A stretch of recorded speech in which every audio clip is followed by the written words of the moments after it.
शेतकरी मित्रांनो, पुन्हा एकदा आपलं सहर्ष स्वागत आहे आपल्या मिस्टर अक्षय तोडकर यूट्यूब चॅनलवर। तर मित्रांनो, बघू शकतोय आता आपलं जे श्री पंढरीनाथ नवघरे साहेब जे आहेत, मुक्काम पोस्ट खोरवड, तालुका मंठा, जिल्हा जालना यांच्यासाठी जे लोडिंग चालू आहे त्यामधलं जे सफेद चंदन जे 1200 भरायचं होतं ते झालेलं आहे। आणि आता बघू शकतो इथं आपली नेहमीप्रमाणे सॉर्टिंग करून झाडं, मोहगनी, आफ्रिकन मोहगनी म्हणून जे झाड आहे जे की सफेद चंदनामध्ये होस्ट प्लांट म्हणून वापरलं जातं, तर त्याच्या झाडांचं लोडिंग चालू आहे आणि ते 1200 झाड आहेत। आता मोहगनी म्हटलं तर आपण मित्रांनो सजीव कंपाऊंड म्हणून याचा वापर करू शकतोय। बांधाला 5-5, 6-6 फुटावर झाड लावून आपण त्याला तार जाळीसुद्धा मारू शकतोय। जे चौकोनी तार जाळी जी येते ती सुद्धा आपण 1-2-3 वर्षानंतर त्याला मारू शकतोय आणि आपलं कंपाऊंड सिक्युअर किंवा आपलं जे आतलं फार्म आहे ते सिक्युअर करू शकतोय। आणि सफेद चंदनामध्ये म्हटलं तर हे होस्ट प्लांटचं काम करतंय।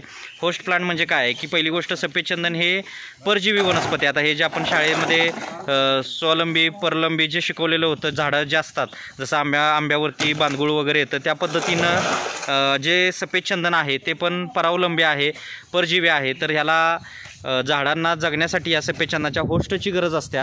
तर त्यासाठी आपण सुरुवातीला आता सफेद चंदनाच्या व्हिडिओमध्ये सांगितलेलं आहे की सफेद चंदन लावल्याबरोबर आपल्याला त्याला तूर मका शेजारी टाकायचा आहे आणि त्यानंतर ज्यावेळेस मुळ्या बाजूला पसरल्या जातात त्यावेळेस आपण त्याच्यामध्ये आपला जो होस्ट लावलेला आहे जो की मोहगनी, तर त्याच्यावरती झाडं जगणार आहेत। तर मित्रांनो, मोहगनी हे आपण त्याला होस्ट प्लांट, होस्ट म्हणजे त्याला जे अन्न पुरवणारं असं जे झाड आहे म्हणून ते आपण त्याचं नियोजन केलेलं आहे। आणि ह्याचबरोबर मोहगनीबरोबरच आपण समजा मोहगनीला ऑप्शनल म्हणून, बरोबर म्हणण्यापेक्षा ऑप्शन म्हणून आपण मिल्याड उभ्या लावू शकतोय, कडुलिंबू लावू शकतोय। कोणती फक्त फळबाग घ्यायची नाही मित्रांनो, कारण फळबाग म्हटलं तर त्याला ताण देणे किंवा त्याला खत पाण्याचं जे शेड्यूल आहे ते थोडं वेगळं राहतं। आणि ज्यावेळेस आपण चंदन शेती ज्यावेळेस करतोय त्यावेळेस आपल्याला हे पाणी तोडणे वगैरे हे करायचं नाही आहे। तर त्यासाठी आपण कोणत्याही प्रकारची फळबाग लागवड घ्यायची नाही आहे। ज्यावेळेस आपण सफेद चंदन लावतोय त्यावेळेस सदाहरित राहणारं, नेहमी हिरवगार राहणारं असं आणि त्याला पाणी तोडायची गरज नाही आणि कमी पाण्यामध्ये सुद्धा ते येतं असं झाड निवडायचं आहे। त्यासाठी आपल्याला मोहगनी हे उत्तम पर्याय आहे। त्याचबरोबर मिल्याड उभ्या आणि कडुलिंबा आहे, पण आता मिल्याड उभ्या आणि कडुलिंबा आपण जास्त सजेस्ट का करत नाही मित्रांनो, कारण कडुलिंबा आणि मिल्याड उभ्यामध्ये जे शेतकऱ्यांना मिळणारा जो इन्कम आहे तो कमी राहणार आहे। कारण मिल्याड उभ्या म्हटलं तर फक्त त्याचा वापर जो आहे मिल्याड उभ्याचा बुश्यासाठी, जे आपण सागवानी किंवा मोहगनीचं जे काय फर्निचर बनवणार आहे त्यामध्ये भुसा म्हणून वापरला जाणार आहे मोहगनी मिल्याड उभ्या। कारण मिल्याड उभ्या जो आहे ते एकदम हलकं शेवग्यासारखं झाड आहे, त्यामुळे मिल्याड उभ्या आपण सजेस्ट करत नाही। आणि कडुलिंब म्हटलं तर आपल्याला माहितीच आहे, आपण बांधावरचं झाड विकायला गेलो तर आपल्याला त्याला कोणी 500-600 रुपयेसुद्धा विचारत नाही असं ते झाड आहे। नक्कीच ते आयुर्वेदिक आहे, उपयोग त्याचा चांगला आहे, पण आपल्याला जर पैसे कमवायच्या दृष्टीने जर बघितलं तर अशी काय झाडं लावली पाहिजेत की ज्याच्यामध्ये इन्कम चांगला आहे। आता हे सागवानच्या खालोखाल येणारं पीक आहे।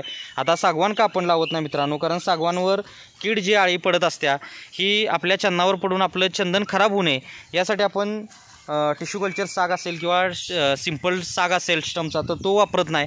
कारण सागामुळं ह्या झाडांवर कीड येऊ नये, कारण चंदन हे थोडंसं समजा सेन्सिटिव्ह पीक आहे म्हणायला काय हरकत नाही की याच्यामध्ये कीटकनाशक, बुरशीनाशक आपल्याला रेग्युलर वापरावा लागतो आणि समजा कीड बुरशी जास्त पडली तर झाडं डॅमेज होऊ शकतात आणि जे चांगलं आपल्याला उत्पादन घेता येणार ते घेता येणार नाही। म्हणून आता पहिली गोष्ट की ह्याच्यामध्ये जो होस्ट निवडताना की सदाहरित, कमी पाण्यामध्ये येणारा किंवा पाणी नसलं तरी थोडंफार सर्वाईव्ह चांगलं करणारा आणि तसंच त्याच्यावर कोणत्याही प्रकारची कीड न पडणारा असं प्लांट निवडायचं आहे। आणि त्यासाठी आपण मोहगनी हे निवडलेलं आहे। तर मित्रांनो, होस्ट निवडत असताना ह्या गोष्टींचाच विचार करायचा आहे। बरेच लोक कडुलिंबामध्ये चांगलं तयार होतं आहे माल, असं काय नाही आहे कुठलंही। तुम्ही आता जर सफेद चंदन जर बघितलं तर हे जंगलामध्ये किंवा वड्याकाठाला येणार असं हे पीक आहे आणि त्याच्यामध्ये कोणत्याही प्रकारचं असं ते काही कडुलिंब बघूनच झाड येत नाही। तर मित्रांनो, हे त्यामागचं लॉजिक आहे आणि त्या पद्धतीने नियोजन करायचं आहे। आता 10x10 वर आपल्याला सफेद चंदन लावायचं आणि त्याच्यामध्ये ही मोहगनी लावायची। आता बांधाचा तर उपयोग सांगितला, तुम्हाला समजा चंदन लावायचं नाही आहे काही कारणास्तव, तर आपण नुसती मोहगनी जरी म्हटलं तरी 10x8, 9x9 किंवा 10x10 वर मोहगनीची लागवड करू शकतोय आणि चांगल्या प्रकारे एक 10 ते 12 वर्षामध्ये इन्कम घेऊ शकतोय। आता बघू शकतो ह्या वर्षी आपल्याकडे अशा प्रकारे चांगल्या क्वालिटीची मोहगनीची आफ्रिकन मोहगनी आहे, इंडियन महागुनी नाही आहे मित्रांनो, ह्याची नोंद घ्या। कारण आफ्रिकन मोहगनीला जो रेट आहे तो इंडियन महागुनीला मिळत नाही। आणि बघू शकतो की कशा पद्धतीनं खराब रोपं बाजूला काढून ही सिलेक्टेड रोपं भरायचं चालू आहे. तर मित्रांनो अशा पद्धतीनं आपलं हे जी नर्सरी आहे ती महाराष्ट्रातली सर्वात जुनी सर्वात मोठी नर्सरी आहे. शासन मान्यता आहे. खात्रीशीर रोपांबरोबर फ्री सल्ला मार्गदर्शन घरपोच सेवा ही आपली खास वैशिष्ट्य आहेत. आणि रोपंही सर्व सॉर्टिंग करून भरली जातात. आता साहेबांचं म्हटलं तर आज पहिलाच दिवस की कॉन्टॅक्ट झाला सकाळी दुपारपर्यंत फायनल त्यांचं बुकिंग झालं आणि दुपारनंतर आपण लगेच गाडी अवेलेबल झाली की भरायला घेतली. तर मित्रांनो एवढी फास्ट सर्व्हिस म्हणजे आपल्या नर्सरीची जी वैशिष्ट्य आहेत ती तुम्हाला मी थोडक्यात सांगितली. आणि महत्त्वाचं रोपं देस तोपर्यंत नाही तर रोपं दिल्यानंतर सुद्धा आपल्याला फ्रीमध्ये सल्ला मार्गदर्शन हे सर्व मिळत राहणार आहे. त्यासाठी शेतकऱ्यांनी कॉन्टॅक्टमध्ये राहायचं आहे आणि त्या पद्धतीनं नियोजन करायचं आहे. आता आपल्याकडे सर्व प्रकारची फळझाडं फुलझाडं शोची जंगली आयुर्वेदिक मसाल्याची इत्यादी सर्व प्रकारची झाडं मिळतात. आणि खात्रीशीर रोपांबरोबर सर्व आपल्याला गायडन्स मिळत असतोय. तर मित्रांनो बघू शकतो आपण की कशा पद्धतीने हे नियोजन आहे. आता थप्पी लावण्यासाठी आपले गणपामा असतील आमचे भैया असतील. आता हे अशा पद्धतीने नियोजन करतात. भैया नमस्ते. नमस्ते. हां हे आता बघू शकतो हे भैया जे आहेत ते आपले बाहेरचे आहेत आपले महाराष्ट्रीयन नाही आहेत. आता आपल्याकडे अशी भैया गाव कोणसा का एम पीचे हां एम पीचे आहेत आपल्या. आणि आपल्याकडे एम पीचे जवळजवळ 50 लोक आहेत आणि बाकीचे आपला स्टाफ असा 200-250 स्टाफ आहे मित्रांनो. आणि सर्व नियोजन जे आहे ते नियोजनबद्ध प्लॅनिंगनिशी काम चालू असते. तर मित्रांनो व्हिडिओ आवडला असेल तर व्हिडिओला लाईक करा शेअर करा. चॅनलवर नवीन असाल तर सबस्क्राईब करा. आता बघू शकतो आता इथं आमच्या नर्सरीचे युवा सेल्समन संभाजी जाधव आहेत. नमस्कार संभाजी दादा. हां नमस्कार. कसं वाटतंय नियोजन गाडी भरताना? छान वाटतंय. आता किती झाडं भरल्यात किती राहिल्यात काय जरा थोडं सांगू शकताय का? सफेचंदन 12चे भरले.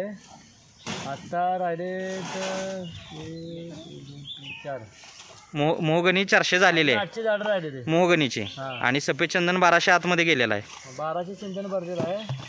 मोहगणी 800 भरायची बाकी आहे. ओके. आणि 400 गेलेले आहे म्हणजे 1200 झाडं आपल्याला लोड करायचे आहेत फक्त एका पार्टीसाठी. एकाच पार्टीचं. आता साहेबांचं नाव परत एकदा सांगतो. श्री पंढरीनाथ नवघरे साहेब आहेत. मुक्काम पोस्ट खोरवड तालुका मंठा जिल्हा जालना हे आपल्या महाराष्ट्रातलं बुलढाण्याजवळचं लोकेशन आहे. तर मित्रांनो अशा पद्धतीने हे नियोजन चालू आहे. आणि बघू शकतो की खराब रोपं आता इथं आमचा नितीन दादा आहे तर तो कशाप्रकारे खराब रोपं बाजूला काढून ठेवतो आणि की रोपं ती परत यूज व्हावी रियूज व्हावी यासाठी ती व्यवस्थित ठेवली जातात. कारण परत त्याला फुटवा आल्यानंतर ते झाड चांगल्या क्वालिटीमध्ये बनणार आहे. तर मित्रांनो आता आपण थांबणार होतो ह्या व्हिडिओमध्ये इथंच. भेटू नेक्स्ट व्हिडिओमध्ये. धन्यवाद. आपला दिवस शुभ असो.